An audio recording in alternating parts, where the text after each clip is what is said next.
Okay, well, we're going to try this again.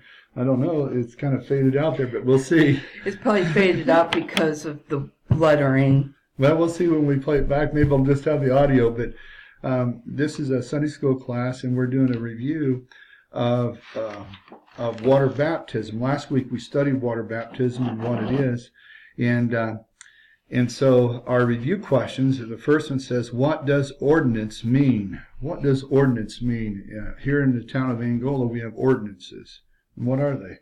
What are the ordinances? Are they laws? Yeah. Yeah, they're laws. Yeah, they're laws like no littering. You've got speed limits. You've got kind of ordinances. And actually, if you break an ordinance, you can be fined. Mm-hmm. You can get a ticket. I don't know whether it could be a misdemeanor. Depends on what the ordinances are. And but the next question in this review is, what is a church ordinance? What is a church ordinance? So is it kind of like a rule that is a rule that's to be followed, or something be followed? Actually, I looked up the history of baptism on Wikipedia because I was trying to think about the importance of water baptism. Order. Yeah, it is actually. A church ordinance is a command. It's an order to be practiced by the church. And of course, who would have the right to do that? We believe that Jesus Christ set the church, the New Covenant church up, the New Testament church up. And so, when did Jesus command water baptism? And on the left here, we have John the Baptist prepares the way. This is Matthew 3. So we know that John the Baptist, he did practice water baptism, and it was a baptism to repentance. He says, "Repent, for the kingdom of heaven is at hand." And then we have the story about him baptizing and why he baptized. And then we have a short story in Matthew 3:13 where the baptism of Jesus. So even Jesus himself was baptized. Then Jesus came from Galilee to John to be baptized by him. But John restrained him, saying, "I need to be baptized by you. And do you come to me?" And this is what Jesus said. And answering, Jesus said to him, "Allow it now, for it is becoming to us to fulfill all righteousness." Then he allowed him. So Jesus even did it as an example for us to follow for all righteousness. So he put a priority on this. Jesus did not really need to be baptized, other than it was the ordinance of what God's plan wanted. So he was baptized. Of course, if you read the scriptures, then you see that immediately we see the evidence of the Trinity here. And being baptized, and lo, the heavens were opened to him, and he saw the Spirit of God descending like a dove. There's the Holy Spirit lighting upon him. And lo, a voice from heaven saying, which is God the Father. So we have the Trinity right here. God the Father, God the Son, and God the Holy Spirit. This is my beloved Son, in whom I am well pleased.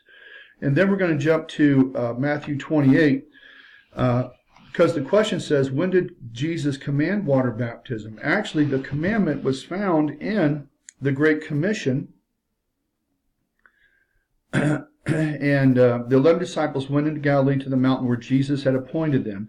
And when they saw him, they worshipped him, but some doubted. And Jesus came and spoke to them, saying, "All authority is given to me in heaven and in earth. Therefore, go and teach all nations." We should be teaching, folks. "Baptizing them in the name of the Father, Son, and the Holy Spirit. Teaching them to observe all things." Well, all things, whatever I commanded you. You know, Jesus says, if you love me, you'll keep my commandments. There are actually commandments that Jesus commanded us to do in the New Testament. And I've got a list of them somewhere. Someday we'll get them out. We'll take a look at them. And some of them I'm doing a pretty good job. Other ones I'm saying, "Oh, Lord, help me." Help me. "Teaching them to observe all things wherever I command. And behold, I am with you all the days until the end of the world." And so back to the Let's Review page. It says, Jesus commanded water baptism in Matthew 28:19, but also he demonstrated it that he was baptized himself. Was water baptism a completely new idea to the apostles? Well, the apostles were the 12 disciples and the men that followed that walked with Jesus, and they wrote the epistles. So was it a new idea? No, actually, John the Baptist did it before Christ died. And I don't know if it's possible that it was done even before then. That's why we look at the Wikipedia article. I sent it to you and to Pete. And we got to make sure we get you in this photo. Now we can kind of see that there. There you are, Tracy. And so how was the baptism which Jesus commanded different from the baptism practiced by John the Baptist? The baptism that Jesus commanded was a baptism not only of repentance, but it was symbolic.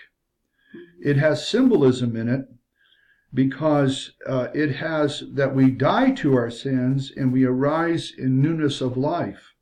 And we find that through the experience of experiencing Christ as our Savior.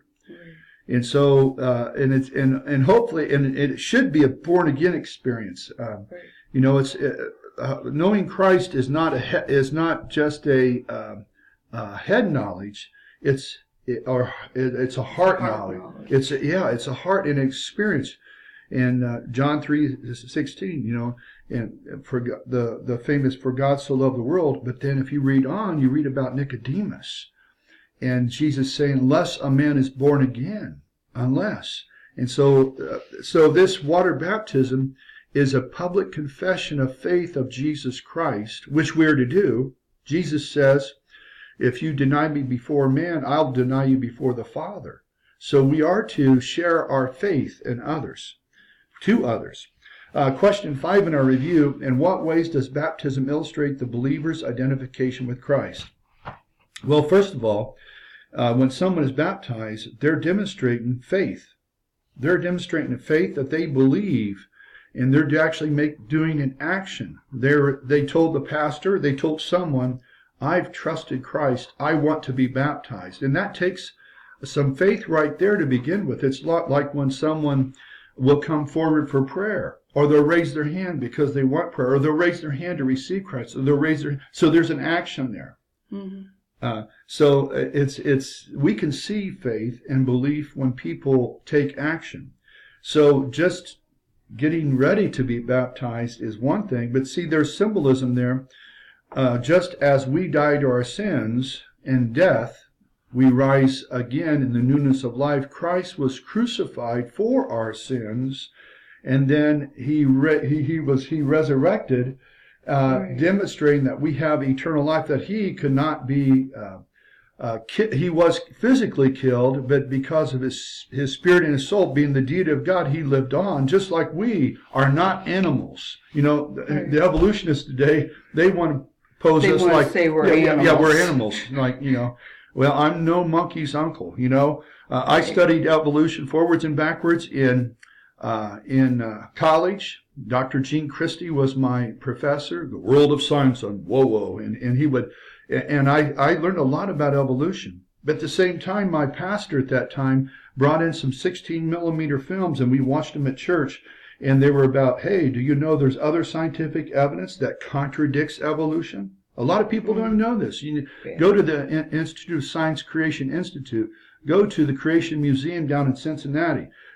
Start looking around. You're going to find out that the fossil record does not even support evolution. I mean, the evidence is right there, but it's a theory, but it's taught as fact. It's one of the greatest lies told to mankind today. There used to be a song by Jeff Moore in the Distance a long time ago, and it came out when I was a baby Christian, and I remember the song just like that today.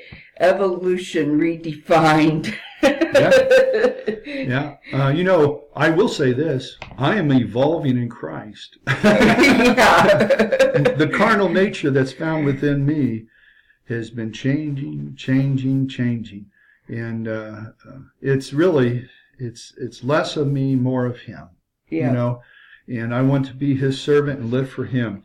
The last question is, what is the biblical manner and formula for or of water baptism? What did we actually see happening in the New Testament? What we saw was baptism by immersion, by lowering the individual down in the water and then bringing them up. over the centuries, some Christian philosophies have changed to where they just they splash water on them or sprinkle them. But I don't know. I like to do things biblically. I like to do things the way that Christ has instructed us, and He has instructed us to baptize them in the name of the Father, Son, and the Holy Ghost, and He demonstrated that. He approved of John's baptism of immersion. So I am of the family of faith that we should immerse folks in water baptism, and we do. We have a baptismal here at our church. When the church was first started on 212 East Mill Street, there was no baptism there. And so what we would do is we would go out to Jemerson Lake and break the ice. Well, no, we didn't break the ice, but we had some water baptism services in October. And let me tell you, it was pretty chilly. Oh, I would imagine. but I remember having those events. And then when we eventually built this church here, we have a baptismal that we use. And just a couple of weeks ago, we baptized some kids. Yeah. And one kid was only about 5 years old, and it was so neat. She was up there, and Pastor Gown said to her, she says, is it your intent to follow Jesus Christ all your life? And her response was, absolutely. Yes. Isn't that I was there for that. Well, we're going to continue our Bible study today, and it's Victorious Living, and we'll catch a review next week. Okay.